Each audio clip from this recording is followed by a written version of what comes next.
Simplifying Radicals by Erin A. A radical is any expression containing a radical symbol, which is used to determine the square root of a number. A complex number is a number that can't be a possible solution and helps deal with negative radicals. Steps. Step 1. Find the perfect square factor and its other factor, which will be factored down to prime numbers.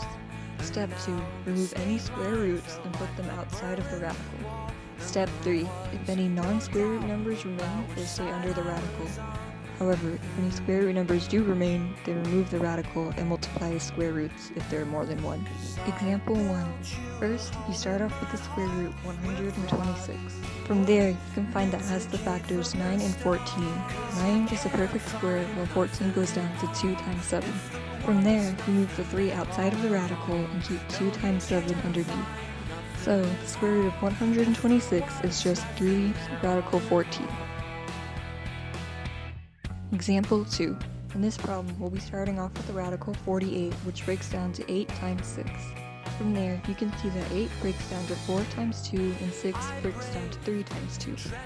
Within those, you can see that 4 is a perfect square and both of the 2's are a pair. From there, you take the 4, which breaks down to a 2, and the pair of 2's, which just become 1, 2, and you multiply them together outside of the radical, while leaving the 3 underneath the radical. From there, you get your answer that the square root of the radical 48 is just 4 radical 3. Example 3. First, you start off with the problem x squared minus 625 equals 0. From there, you just add 625 to both sides, so that way you end up with x squared equals 625.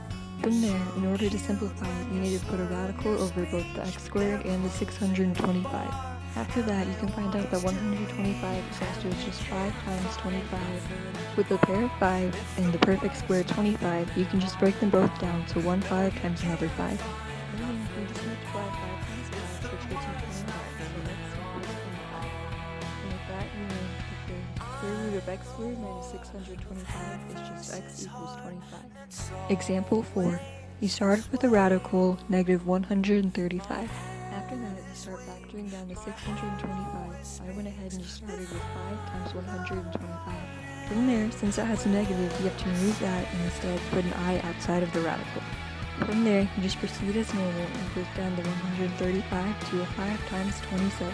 After that, the 5 stays the same for the 27, 27. After that, you're left with the perfect square 9, which becomes a 3 outside of the radical and goes in front of the I to make 3i.